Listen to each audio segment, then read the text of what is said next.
Anytime? Yeah. Hi, I'm Chad Tracy, manager of the Worcester Red Sox, and this is it Cassell or Cassell? How do you pronounce it? Just go whatever you think. Cassell? Hi, I'm Chad Tracy, manager of the Worcester Red Sox, and this is Cassell's Corner Podcast. All right. Hi, everyone. As you heard, that's Chad Tracy, manager of the Worcester Red Sox, and I'm Tommy Cassell, sports reporter with the Worcester Telegram and Gazette. Chad Tracy is beginning his 5th season here with Triple-A affiliate of the Boston Red Sox. Trace, I know you're busy getting ready for the baseball season, so thanks for joining me on Cassell's Corner Podcast. Thanks for having me on. I'm not that busy yet, but players will start getting here today, and we'll start to get pretty busy, but we're ready to roll. That's good. Well, I know before we get into the season, I did want to give you a kudos or congrats on being named to the WooSox Hall of Fame. How did you find out? What was your reaction to that? I actually just found out about a week ago or so. Bill Wanless called to give me a heads up, that was coming. Obviously, I was extremely flattered. I think I said to him, I've done a lot of cool things in baseball, like over the course of my life, but have never been inducted into any type of Hall of Fame. So, and I think my second comment was like, this place, I have literally spent more time here in the last, now going on 5 years, we're approaching the 5-year mark, than I've spent at my own home. So this place has become like a second home or a first home in a lot of ways because of how much time I've spent here, and we've had a lot of good times and a lot of success. So I'm pretty proud and flattered and thrilled to have that happen. Yeah, you kind of left your legacy so far here, and now it's stand forever. And it'd be nice going your 5th year to know that that's kind of sealed. That's cool. It's not, you know me, you've known me for a long time. This is like the most unhumble comment ever. I'm really humble. But so that stuff, I like to keep the focus on the players, but better way to say it, like it's their game, right? That being said, when you spend a lot of time somewhere and then somebody tells you that, we're going to put, a plaque or a thing up in the outfield and your name's going to forever be attached to this place, like that kind of hits you a little bit. Like that's really cool. And I've spent enough time here where this place has become pretty special to me. So to know that it'll always be attached to it in some way is a pretty special feeling. Yeah, I want to get to the players in a second and keep it on them because obviously as the manager, that's your role to talk about your players Right. and to manage them. But what are we looking forward to just overall with this upcoming baseball season when it comes to the Worcester Red Sox in 2026? Yeah, it's I think the first thing that jumps out is like a lot of new faces. Red Sox fans or people that follow the WooSox Red Sox are probably pretty aware of like the amount of movement that happened with our roster this year, including guys that were on this roster, 40-man guys that either got designated and claimed or traded. A lot of that stuff went on. So when you kind of look at whenever you see the opening day roster, like this is almost an entirely new group. There are a few holdovers, but there's a lot of new guys. So that's the first thing that jumps out, but also a really good group of guys, a lot of guys hovering in that, like 25 to 30 range that are have options left. They're still very hungry. They're still very, very much trying to prove that, get to the big leagues and prove they can stay there. So I really had a good time in spring training getting to know most of them. Athletic, we're versatile. We have a little bit more speed than we did a year ago.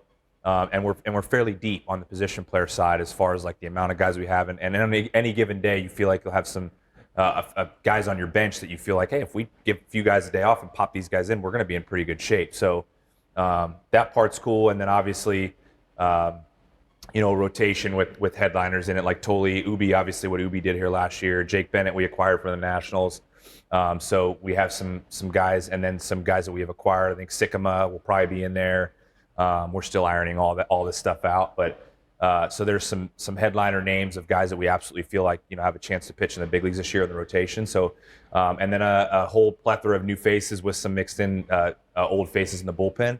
So it's one of those years where it's like exciting because you see a lot of things about the team you like, but also a whole lot of new faces. You feel like I kind of have to just let this thing play out for a while and get a feel for who they are, and then see how it develops as we go. Yeah, I think the excitement is a good word to use for this group. I think we going into the season see the pitching as being a strength, and we talked about that last year. That kind of holding the water for the WooSox was your pitching staff, and I think some of the returning guys we'll get back to in a second that I want to focus on are exciting as well in the positions at plate.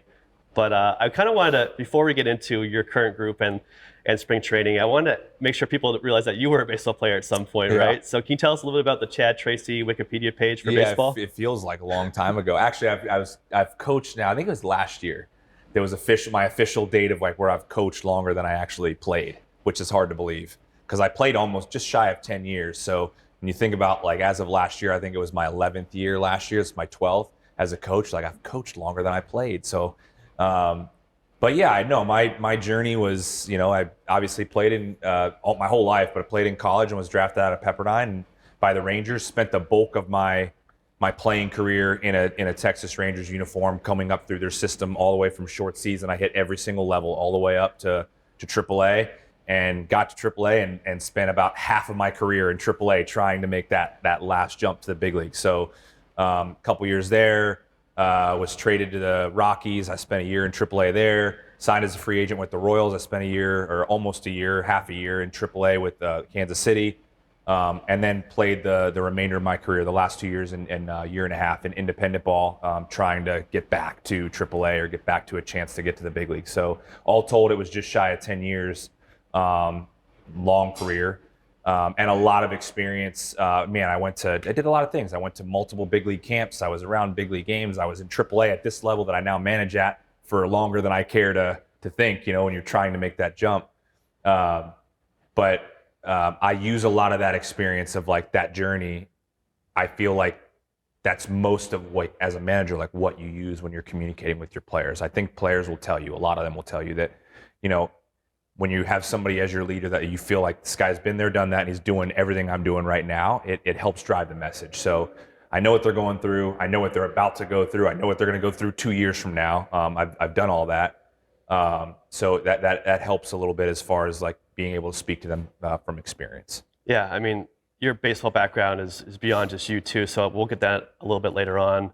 But I think at AAA, it's like the ultimate crossroad, right? I think they talk about the jump being the biggest from AA to AAA, and then obviously everyone wants to go to the show, right? So, and your experience there has probably paid dividends with those tough conversations and those good conversations that I kind of want to get into a little bit later on too. I keep teasing stuff, but I do want to get to That's okay. Players, and you mentioned some of them already. I said that the pitching staff looks like it's pretty strong, obviously headlined by Peyton Tolley and Tyler Uberstein, who I believe was the pitcher of the year for the organization.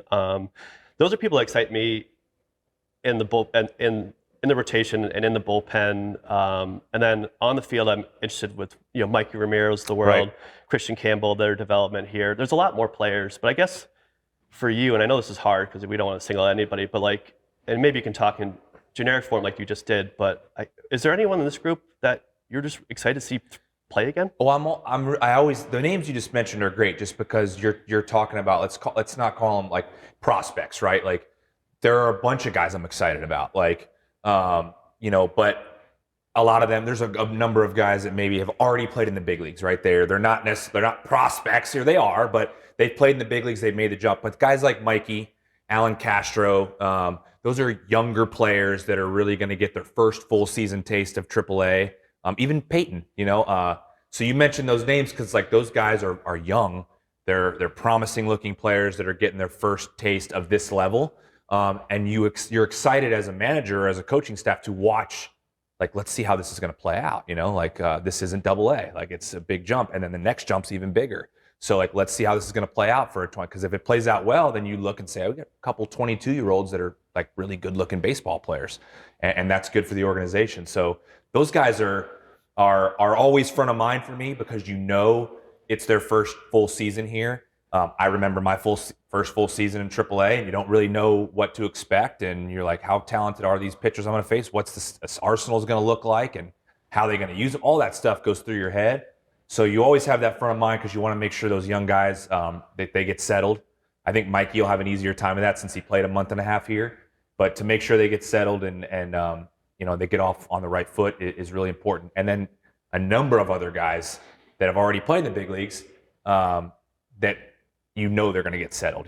There's quite a few of them that have played in front of 40,000 people, and this is going to be a little ho-hum for them as far as like they're going to be ready to go. So we could talk about any number of names and how there's a lot of exciting players, but those young guys are always front of mind. Yeah, I think it's the unknown sometimes for fans and for people that are consuming baseball media. It's well, exciting people like Peyton Tolley come to front of mind, but even like I'm interested to hear people that maybe you saw at camp, they could even be minor league camp that we won't see in Worcester right away. Yeah. That maybe excited you. I have a couple in my head, but I would be interested to hear what you had to say, like people that you maybe jumped out of the page that could start the year in High A or Portland that we might see here. Right. I think the first thing that jumps off there is this.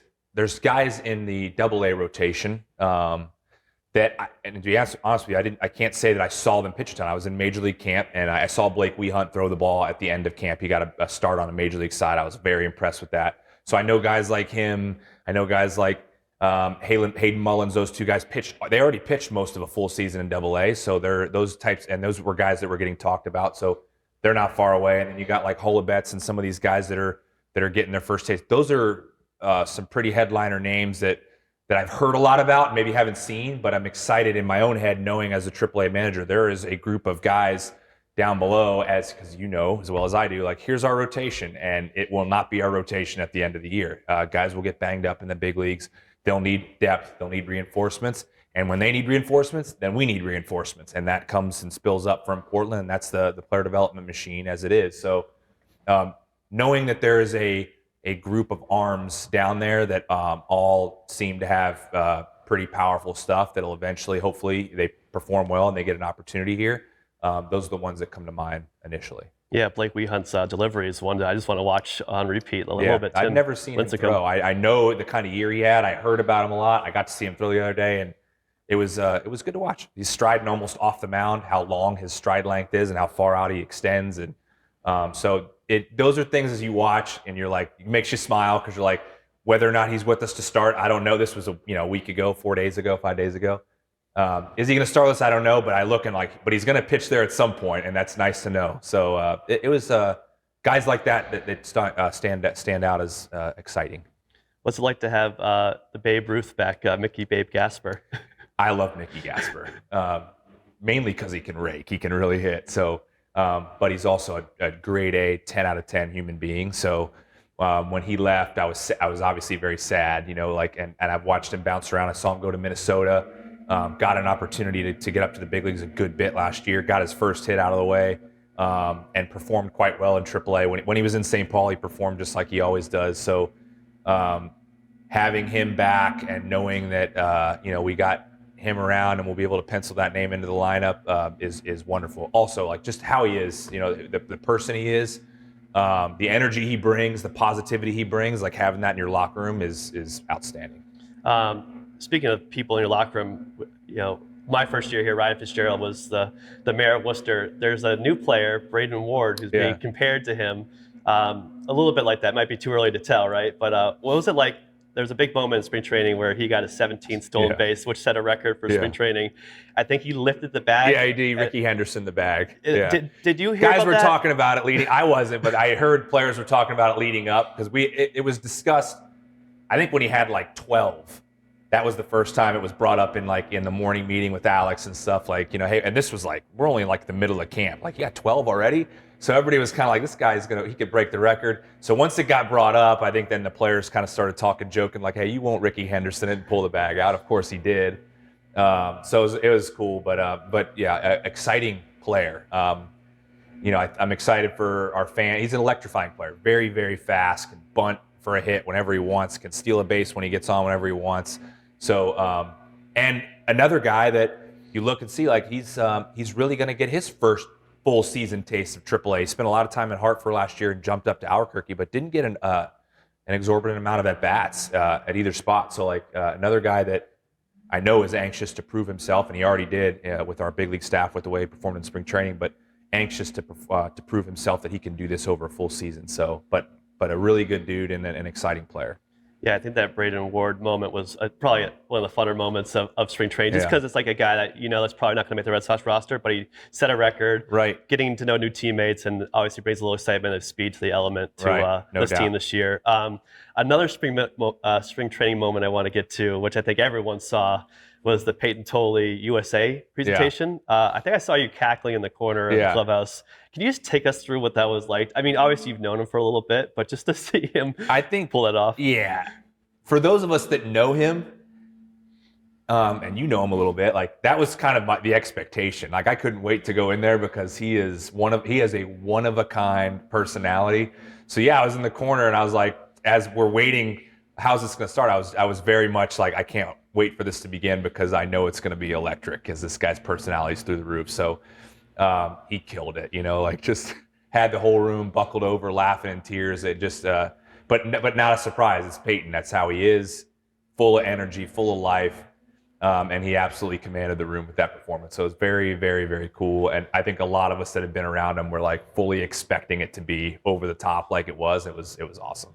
And the fact that I think I heard rumors, I don't know if it's true, he tried to get a bald eagle possibly, or George Washington impersonator. And then he got Joey Chestnut, right? I didn't hear any of that. It wouldn't surprise me if he attempted to do all of those things. But yeah, Joey Chestnut was on, I don't know, like a recording on his phone. I didn't expect that. But yeah, it was very well done. Now, I'm sure some stuff you probably can't say that happened to you as a rookie. Hazing is a word we don't really use anymore. But did you have to do any presentations like that? As I know you didn't make your big league roster, right, that you were hoping for, right? Yeah. But I'm sure at some spring trainings, like, did you have to do anything like that as a player back in the day? I don't think I ever ever did. We definitely did stuff like that. And if I did, it was nothing like crazy outrageous. I did something I did some stuff in Instructs one time, where I had to like do a map of like where everybody was from, So there was always things like that. That was an instructional league, but I don't know if I ever did anything in Major League camp, not to that extent, And I definitely don't have that kind of personality to do what Peyton Tolley did, but that was always stuff. You're always looking for every camp I've been a part of. You're looking for guys that are rookies to big league camp for the first time. And get them involved in doing something, get them up in the room. A lot of it's Peyton. We knew that. I think Alex picked him more, not because like let's get him in front of the room and make him comfortable. Like I think he knew he'd be comfortable. He just wanted to see the show. But a lot of times it's just getting guys used to being in the room, get them comfortable in their own skin, be in front of the players in a major league locker room. So that's gone on for all of time. I think it always will. It's fun. It gives guys a laugh and allows them to tease, and it builds a little camaraderie. So, but it was a cool moment in spring. Definitely looking forward to having Peyton back here in Worcester. He is an automatic soundbite, and hopefully we'll get him on this podcast too for a little bit. But him and Connolly early were kind of pigeonholed together, or besties, whatever, for a little bit. And Connolly just got news that he's going to be in Boston to start the season. I was impressed with him last year with his personality and obviously the way he pitched, and even last season he was putting on muscle and weight from a year before. What did you see from him in your time with him here in Worcester, and then obviously spring training to see him earn that spot up in Boston? Yeah, I saw a quick adjuster. Connolly's and Peyton, both of them, their first start or two, like wasn't like exactly how they wanted it to go. They had both dominated in Double-A, and you come up and I think seeing pretty quickly like this is a little different level. Maybe some of the things you were doing in Double-A or the things you were getting people to swing at doesn't happen. But watching like both of them like very quickly like adjust to what they were seeing was impressive. Connolly in particular, like just his ability to get in the zone with 4 different pitch types and attack, and watching him get better and better and better, and then show up to spring training and you're like, now the velocity is even higher. He put on the muscle that he was asked to put on, the weight, and then all the while keeping in mind like this guy pitched Game 3 for us in Yankee Stadium in the playoffs. So you're looking at a young, extremely talented pitcher that already has a postseason start under his belt, and he took it and ran with it. His spring was outstanding, and I think a lot of people, as you were watching him, felt like that was a strong possibility that he's with every outing. It was like this guy's fighting, and he's going to earn his way onto this team. So thrilled for him. Obviously, he's a heck of a pitcher, heck of an arm. Looks like a stalwart in a rotation for years to come. So, and I think Peyton had equally, this spring, had a number of outings, especially towards the end, those last 3 or so outings, like where he looked fairly dominant as well. So like I think based on what I saw, like he's coming into the season here in a good spot as far as he was back in the zone. He was in the zone with multiple pitch types. He was throwing hard. He was getting swing and miss. So, and I know it's always with him. Dan and Noah will be constantly working on developing his secondary, but he's not far away either. I think the organization's extremely high on both those guys. It just happens that Early's getting this opportunity now, but and Peyton got his chance last year too, and he will get another one. So we're fortunate. We're I look at those guys and count myself blessed that I get to watch one of them pitch again this year, at least for a little while. But for our organization, bright young pitching prospects for sure. Yeah, selfishly, I was hoping that Tully and Early would be here for a little bit in Worcester, just for my purposes. But I understand we can't. I'm sure Connolly's pretty thrilled with how it worked out. We would have been selfishly happy, but it's best for him and pumped for him, obviously. One more spring training moment I want to bring up, and then we'll kind of get back to the season a little bit, and a little bit about you, is the Red Sox social media team likes to set up videos. I think it's great where they're not in your face with a camera. They'll put the camera on like a corner of the wall or something like that. So you walk by and read the question and answer. Right. One of them was, what should we ask questions? And then at one point, your former bench coach, Jose Flores, Flo, for people that know the club, said, why hasn't Trace fished with me? Why haven't we gone fishing? And I was surprised to hear that, because I know you guys haven't been able to see each other as much in the past couple of years because he's gone to Boston. Why haven't you fished with Flo?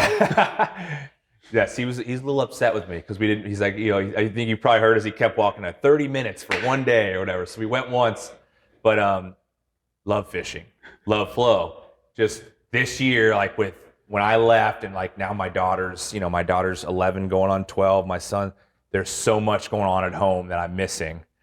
So there was a lot of days that it was like, I need to go home. Like I need to help my wife with, Avery's homework. And then she's running out the door to go to volleyball, and there's volleyball tournament. So there was just a lot more going on that felt like I need to get home. I need to call. I need to, be a part of what's going on home and make sure that my kids know, like I'm watching, I'm following everything that's going on. So that's not going to be a good enough excuse for Flo. I promise. He's like, we could have gone for an hour, but it was a taxing spring too. There was a lot going on.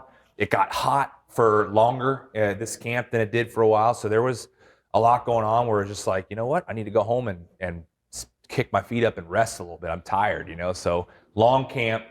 And that also won't be a good enough reason for Flo. But there were reasons why he went with Getty. Getty joined us quite a bit to fish starting a couple of years ago. So I know Getty picked me up and was with Flo a good bit more than I was fishing this year. That's good. So there's no apology for Flo. Absolutely not. No. He understands. Now, while I have you on other hobbies here, fishing beyond baseball, what do you like to do? You mentioned you have a family. Yeah. What do you do beyond baseball? I spent this was a great off season. Like obviously, I just mentioned a lot of things my kids were doing, and Avery's starting to advance in volleyball, and so I got to do that. And Austin was playing basketball while I was home. I got to watch him play basketball and help him learn and do that. My wife and I started working out together. So like that's my biggest hobby now outside of fishing in the off season, which I love to do. And that's like probably my only hobby is fishing. And then my wife's always been very passionate about CrossFit and working out. And I was like, her and I started to do that together. Like we need something that, that her and I can do together where it's like most of the time the kids are at school. It's like, it's something for us to bond over. And we were pretty religious about, at least 4 days a week, we'd go work out together. So, and in due process of that going on, I became pretty passionate about it. Something I wasn't before. I spent so many years working out for my job. It was, it's part of my job as a player. You got to stay physically fit. When I stopped playing, I was like, I just don't want to work out right now, and then there comes a point where you get a little older and you're like, I need to work out. Otherwise, my body's not moving the way I want it to. And you start thinking about, I think it's because I hit 40 last year. I was like, I got to start thinking about being able to move when I get older. So got in there with Emily, and that's now our thing, that we get to do together and go spend an hour working out. And while we're there, there's friends of ours and people that we know, and it gives us an hour to communicate and spend time with friends and other people, adults, because the kids are going to come piling in on you at about 3:30, and it's going to be all about them. So that's become a passion and a hobby of mine in the process. How are you doing in board games at home? I know years ago we didn't play as many board games this year. I still lose when we do, but we didn't play as we were again so busy. I think Avery was like, she's in drama club, so she loves performing. She just did the Little Mermaid play last week. So Avery would one week she'd have drama club on Tuesday that ends at 5. Immediately picked up over to volleyball. The same thing would happen on Thursday, and Austin had basketball on Tuesdays and then games on Saturday. There was just so much going on. We're in that mode where it was like, then you get home, you're like, all right, bats, and everybody's getting to bed. So It's a good chaos, but the chaos is hit at their age where it's like the amount of time for board games was lesser than it was a couple years ago. Sound busier in the offseason than you are in baseball season. It is. It's interesting to know, like, in a lot of ways, and it gives me an immense amount of appreciation for my wife. Parenting kids and running to and fro is actually, like, you feel like it is more exhausting. I'm in here in charge of 28 players and 13 staff members on a daily basis, but they're grown adults, and a lot of being in charge is like setting the standard and setting the blueprint, but then they take care of their business on their own, like they know what they're supposed to do. Kudos to my wife. Parenting with kids that don't know what they're supposed to do, and you got to tell them everything to do to teach them, is an exhausting job, and she's carrying that torch alone most of the time. So I'm there in the off season to help her, and I always help her, like, try to take as much of it off her plate as I can, and it is a big job. Now, speaking of exhausting, you were on your third cup of coffee. That was today? my third one. Can you tell people about your kind of superstition, or not superstition, your daily coffee intake when it comes to baseball? It's too much. Yeah, it's usually, I'd probably say at least 4 cups a day. I usually have 2 cups of coffee every morning. I wake up in the morning, I get coffee. I finish that cup, I get another cup, and that gets me going. And then there are times when I get to the field, and as I get moving, it's not that I'm tired. Even if I'm feeling a little anxious or whatever, or if I have a moment, like, my instinct is just go sip on a cup of coffee. I don't know what it is. It just kind of soothes me. But you look at the end of the day, it's like, I'm kind of like, man, my caffeine intake was probably a little high today. So I like to drink coffee. I like it. This off season, I got Emily a espresso coffee machine. Like, so we were going with the standard, and I was like, we need to upgrade, and I got her a really nice espresso machine. So not only was I drinking coffee, I was drinking more potent coffee this off season. So I don't drink that much at home, not as much as I do here. You say you got Emily's espresso machine. It sounds like you got yourself one. She wanted the espresso machine. I didn't fight it. Okay. Is what happened. But I kind of was very, very cognizant of the fact that this is espresso, not regular, mild coffee. So I tried to keep it to 2 cups in the off season. And is it true that you always have a hot cup of coffee, like, before every game? Like, do you always have a hot cup of coffee? Almost always. Almost always. There are times in the summer, and Iggy Suarez is a big Red Bull guy. So there are times in the summer when it's really hot outside. If I feel like we're getting ready to go out and I need a little quick pick me up, like, I might have a Red Bull with him. But this early part of the season, I'll almost always have a cup of coffee. When I go out to the dugout for that, that 20 minutes of, the stuff's going on in the field that our front office has set up, and first pitches and honoring this group. And I usually am sitting out there while the players are getting loose. I will probably almost always have a cup of coffee with me, just warm, especially with this weather. It's cold. So something to warm me up and get me going, almost always. Now, as this baseball season starts, and you're going to need a lot of coffee, I want to go back to the time machine for when you grew up around baseball fields. Just like your kids you mentioned here have been around Polar Park a lot and baseball a lot, whether that's spring training or here. Can you tell us about kind of your dad? Your dad managed in the big leagues for the Dodgers, Pirates, and the Rockies, right? Right. And I think he was the 2009 Manager of the Year. He was. Pretty awesome. Can you tell us just, like, some of your early memories and how you grew up around the ballpark? Oh, man, my memories go back to way before that, way before the big leagues, when he was, I can remember his journey through the minor leagues, most of it. My earliest memories were in, like, Chattanooga. I think, man, I would have been, I don't know, probably only about 5 or 6 years old at that time. I can't remember the exact age. Those were my earliest memories, not a ton, but vivid memories of 93. He was in Harrisburg. They had a 100-win team. They won the Eastern League. I have vivid memories of that. And I would have been about 8 at the time. And dragging even before that, when I was a really little, dragging a little wiffle ball bat everywhere with me. Like, I was obsessed with baseball. My dad will tell you that if you see him, like, from the age of 2, like, I was always had a bat with me, or a ball or a glove. So my passion for baseball has been since I was a very, very little kid. But I remember the minor league journey, and I remember his journey through coaching. He became a coach with the Expos under Felipe Alou at the time, and then he coached the Dodgers under Davey Johnson. So, and then obviously became a manager with the Dodgers in 2001. And that began an 11-year big league managerial career with, I think, over 800 wins, if I'm not mistaken, and a manager of the year, and just so many things he's accomplished.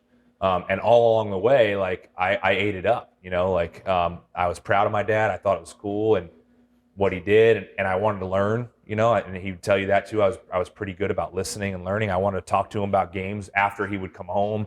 He managed the game. Maybe it was a tough loss, and I wanted to talk to him about like this and that. I wanted to hear, like, I was always fascinated by that, like him as a manager, like making moves, why he did the way he did, and navigating the other lineup, like always fascinated me. So I think I realized pretty quickly, even when I started playing in my playing career, that when I was done, that I wanted to coach, I wanted to manage, just because I could feel inside myself like the passion I had for following along with what he was doing. So, yeah, I've had quite a bit of schooling, even before actually getting a managerial job. Being in 2001 when he started that, I was a sophomore in high school. So I'm a kid in high school, talking through strategy and why'd you do that and why'd you do this, and I just always found it very interesting, and now I get to do that. So I love the ins and outs of the job. Yeah. How often, even nowadays, do you find yourself texting or talking to Dad? I mean, they listen to it or watch it most. They watch most nights. Yeah. It's really cool. It didn't used to be the case back in the day. Triple-A game, you didn't have broadcasts and stuff, and now with all the advancements with the minor league baseball app, and you can watch games, and our broadcast is amazing. So most nights my mom puts it on her phone and they mirror it to the TV and watch the game. So yeah, we don't talk. We wouldn't talk every day, but I would say once a week, and we might talk more of that, but once a week at least we catch up during the season, a couple times a week, and every once in a while stuff will come up, and we'll talk through if there's a real, like, a situation that you're like, man, there was a lot of different choices there. We go through it and talk about it, and he'll ask questions, and he's very aware of, like, he doesn't know who is available to me. Is somebody hurt, or was somebody in your bullpen that isn't available? All that stuff, and I walk him through, and we talk about it just like we did back in the day. So, and I still appreciate it, and I still am listening, and I'm thinking, if he presents something like, man, like, that's a really good thought, like, and I like doing that because I know he's been there and done that, and he has a lot of thoughts he can offer. So, absolutely, we still discuss stuff.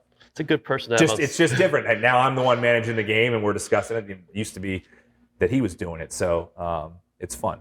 Yeah, we call that full circle. Yes, it's like full circle moment. Good person to have on speed dial. It's like no doubt.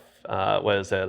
Who Wants to Be a Millionaire? It's like the phone a friend? Yeah. I would love to. Yeah. Yeah, the 2009 Manager of the Year. Yeah. Right. Let me give him a call. So yeah, it's cool. It's special. I definitely, to your point, like, I don't take that for granted. I know who he is, what he's done, and he's got a tremendous amount of insight he can provide me. Not just about situations either. Like, just if I'm dealing with a player, like, hey, this guy's giving me some trouble. Like, what do you think? You ever dealt with a guy like this? And he can give me insight on that. So it's a great resource. Now, you mentioned that you had talked to your dad once or twice a week, but I know there's someone you talk to a lot more as a current manager for the Boston Red Sox, and Alex Cora. I think what people don't realize is maybe how much you talk to him on a daily basis, or how much he checks in, or Brian Abraham or other people in the organization. Like, you're not just dealing with people here at Worcester, you're dealing with people in Boston, people in Portland. But when it comes to Alex Cora, kind of what's your relationship like, and how often are you talking to him? Well, I've known what people don't know about Alex and I is, like, it's not, I got hired here and started managing in 22, and as the first time I met him. Alex played for my dad in LA. I've known Alex. I mean, I was in high school. I was, a high school kid that was getting recruited to go to college. So I was a good player, so I was hanging around the stadium. And Alex is the second baseman of the Dodgers. So I've known him as a younger kid, getting through high school, getting ready to start college. Actually, by the time he was at the end of his tenure, I was in college and becoming a pretty good player at Pepperdine, and Alex is the second baseman. So I've known him and interacted with him for a long time before that. And then there was like a brief snippet of time where Alex got traded to the Rangers and was coming off an injury, I think, and he went to Triple-A for a while to kind of get at bats, and lo and behold, I was in Triple-A. So we played with each other for a small amount of time, not a lot. So I've known him for a long time, and then a long time went by where I didn't talk. So there was history there when I came, and the history between Alex and my dad is extremely strong. My dad worshipped him as a player and what he brought to the table, and I vividly remember my dad coming home in these conversations and different guys would come up. And Alex, I promise you, he said, that guy's going to manage in the big league someday, and it's going to be for a long time, because he was so adamant at how through the roof his baseball IQ was. So I could say that I knew this was going to happen 20 years ago, 25 years ago. But within that, now I'm doing this, and he's the big league manager. So he has things, he'll pop a call every once in a while. And if he calls, then I answer, and he wants to know about this guy or that guy. And it might be somebody that nobody'd expect. And he pays extremely close attention to what's going on here. So much so that he'll ask about a guy, and I'm like, man, I didn't expect him to ask about him, but he should be, because that guy's making a mark. So he knows what's going on. He wants to know what's going on. I'll talk to Ramon too. Ramon's the bench coach. Sometimes Alex is very busy. I mean, he's got a lot of things going on. I've witnessed that, like what it's like being a big league manager, your media obligations, all the things you got to do. So there are other times Ramon connects with me, and we'll talk through. And obviously I talk to Flo. So I've gotten very close with most of the big league staff, all those guys are a resource to me. Huddy, Pete, all of them. So it could be any one of those, but I do get, as we move along, those calls from Alex are impactful, and he wants to know what's going on, and I give him my honest truth of what I think's happening, regardless of what anybody else thinks. When somebody asks you your opinion, you give them your opinion. So I'll do that, and we stay connected that way throughout the season. Yeah, I mean, so many moves the past couple of years that have been made, and obviously it's been a lot of young guys come through the system, or some veterans that need to come back up. So the steady communication with Cora and Boston must be constant for you. And I think people don't realize that's another part of your job, is to be in constant, like I said, communication, or just giving your input on what's going on with the players. Touch points, like you said, the touch points are immense. It's yes, I manage the team in Worcester, but it's not like I just communicate with my staff. But you mentioned Abe's, so it's like Alex wants to know what I think, right, and wants this done or that done, and we have to stay synced up with the big league, so when our players go there, that they're not surprised by what's happening, or I've never done this or whatever. We try our best, right? But I also am very connected with Abe's on daily player moves. Like the roster fluctuation here is incredible. It feels like when it gets into the summer, it feels like daily there's something happening. This guy's off, this guy's on, that guy's going on the IL, this guy's going on the dev list. It's daily. So Abe's and I are connected even more than me and AC. Like Abe's and I, as far as what's going on with this roster, what's potentially coming, who might be coming, what moves might be coming, what could we do? We're trying to look ahead. It's like, if that move happens, what do we want to do? We want to put this guy. Is this guy going to Double-A? Is this going to go on the? That is an ever-flowing back and forth conversation that happens between me and Abe's on an every single day basis, to keep this machine kind of moving the way it should. And those conversations happen constantly with him and I, and Brez will every once in a while maybe pop a call or pop in here. So yes, I have 5 different branches of the tree that I need to make sure that I'm staying connected with, to make sure all of us are on the same page with what we're doing here. Yeah, and I think it's just fascinating how much you have to deal with on a day-to-day basis. And the fact that I'm keeping you here for a little bit longer on a Tuesday, your cup of coffee's running a little low. We chose Tuesday because there's not a lot going on yet. This is a perfect day to do it. Now, if you said tomorrow, I'd have been like, I don't have time. Now, later this week, you're going to start your 5th season, like we said earlier to start the podcast, as manager here at Worcester. Right. I'd be remiss not to ask you maybe your favorite moments, whether it's on the field, off the field, that pop into mind, like if you had to write your little WooSox memoir or whatnot in the future. Like I said, you're going to the Hall of Fame at some point later this year, most likely in the middle of summer. Like, if your Mount Rushmore of moments, oh man, what pops into your head? Like, don't filter it too much, but that's a great question. I won't filter it down to like single moments. I mean, there's cool ones, right? But some of them, because like Roman's home run got so much attention last year, the 400 and whatever 98-foot grand slam that iced the game against Rochester. But there's a ton of moments like that. I remember Ronaldo Hernandez hitting a home run in 2022 in my first year, a 2-run shot, like a 2-iron onto the berm against the Yankees here in the bottom of the 8th, and we were losing, and he hit a 2-run homer. He gave us the lead, and it was 4th of July, and the place went bananas. It was sold out. Like, that sticks out to me. Like, so there's plenty of stuff like that throughout my years that really jump off the page, just because the amount of people that were in the seats and the drama of the game that happened. So many. But I think mostly, to answer that, like, just thinking like, and you close your eyes and think like, man, I've managed a lot of games here. And you start thinking about the Red Sox and you're like, man, like Rafaela and Abreu and Duran and like all these guys that have become like mainstays in the major leagues now, like, you know, Gold Gloves and, you know, All-Star Game MVPs and all these guys. And you saw it coming, you know, like I saw these guys play and I'm like, man, like I haven't been in Triple-A in a while, but like I know what a good player looks like and this is a good player. And to see them fulfill that, and then you think about the moments they've provided you. Rafa, like some of the things that he did here, you know, I think the series in Syracuse where he almost hits a home run 6 consecutive games. Nobody does that. Who does that? You know, like, and the 6th game, he hit a line drive off the right field wall that missed by that much to homering in every single game of a series.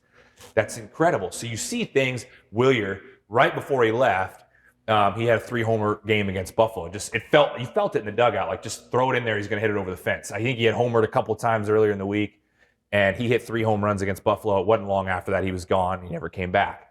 So I remember that. Like, Jaron did, you know, all kinds of incredible things here. And Nick Sogard's going to be here again. Like you talk about Mayor of Worcester, like he's gone up and down a ton over the last few years, but 20 pitch at bat, whatever, 21, I don't even remember how many it was. It was incredible. So that moment sticks out. So I'm thinking about all these guys that have been with me for an extended period. Roman, right? Roman's home run a year ago. They've all, Christian Campbell's arrival in 24 and like what he did in a short stint, like 14 games, I think is all he made it before his back. He had the little back injury, but he arrived in Norfolk and hit like, you know, he showed up in like his first or second game, hit a homer off the batter's eye to dead center, homer to left center, got 4 hits or something, took over the game. And I remember that vividly. Roman also hit a ball over the Jumbotron that day. It's like, that was like Roman and Christian's coming out party in 2024. So, but you think of all these guys and like, and all the things you saw that you see a moment and you're like, people don't do that. And you're like, you just know like this is going to translate, and there they go. And they've all taken off up there. And I'm sure I'm forgetting somebody really, really awesome and important that I could probably spew more moments. But those all those things for guys that have become very impactful for our major league team, that I can point to these moments that we would watch in Triple-A and going like, this is crazy. It's not normal for guys to do that. And you see them go and you're not surprised by it because you saw it coming. Yeah, it's funny that you go off of on the field moments. I always think off the field, but on the field, like you're a baseball guy through and through, and that's what pops into your head. And right. 497 feet for Roman Anthony. Yeah. Christian Campbell being called Barry Bonds when he first came up here. Like right. That was and what he did when he got here, you know, in his first stint, and both of them that year in 24, those kids arrived, and I think people don't realize we went 25-5 when they got here. Like we were kind of like out of the race, and by the end of the season, we were fighting to try to. We were very close. Columbus kept winning. We were winning, but we won 25 out of 30 games when those kids got here and they started to take over our team and what they were doing offensively. Plus, we still had Bobby Dahlbeck and Westbrook and Eddie and some of these guys. It was a special group that year, but we couldn't lose. And those guys, those kids, became a big part of it, and they won over our veterans. And that was a fun time. And it was like we had gotten all the way within a game. It's like we might win the second half. And to see like 20-year-old and 21, 22-year-old kids be a big driving force of that was a cool thing to watch. It's been a good 5 years here for sure for you, and I know some people in the building are hoping that you guys might be Vegas bound this year. Very fickle in minor league baseball to keep so fickle. The wins and losses. 20 teams, and I'm still, if anybody with MLB watches, I'll say it on this podcast. 20 teams in the International League, and 2 get into the playoffs. There's no playoff structure like that. Same thing in the PCL gets 2 out of 10. So I think we got to level that out a little bit, give a few more teams a shot. But if you make the postseason, or in this case, the International, it's not even a postseason, it's just the International League Championship, that's a massive accomplishment. You got to do an awful lot. In the first half, you got to be the number 1 out of 20 to win that. And in the second half, you got to be number 1 out of 19 to win that. And so many things happen in a AAA season with the roster moves and the up and down that changes rosters. A lot has to go right, and you have to get a little lucky within that to do that, and you got to be very consistent. So it's so fickle at this level, but it is a goal of anybody's, and our players, like, I remember in 24, we got close at the end, and we got close. I remember the players being like, might as well, we got this close, we might as well go win it. So if they get close, they're going to want it, but it is very, very challenging. There's some rumors going around. There might be some tattoos being made if you guys get to Vegas, but we'll save that for another day. We got a long ways to go. Long ways to go. Well, Trace, thanks for coming on to Castle Corner podcast. I know you're looking forward to the upcoming baseball season, but year 5 in Worcester, and best luck to you and the WooSox. Thanks for having me. Year 5, ready to go. Well, that wraps up my first Castle Corner podcast in 6 years. We'll have more information on how to listen and watch these weekly video podcasts throughout the year at a later date. So until next time, I'm Tommy Cassell, and thanks for checking in to Castle's Corner.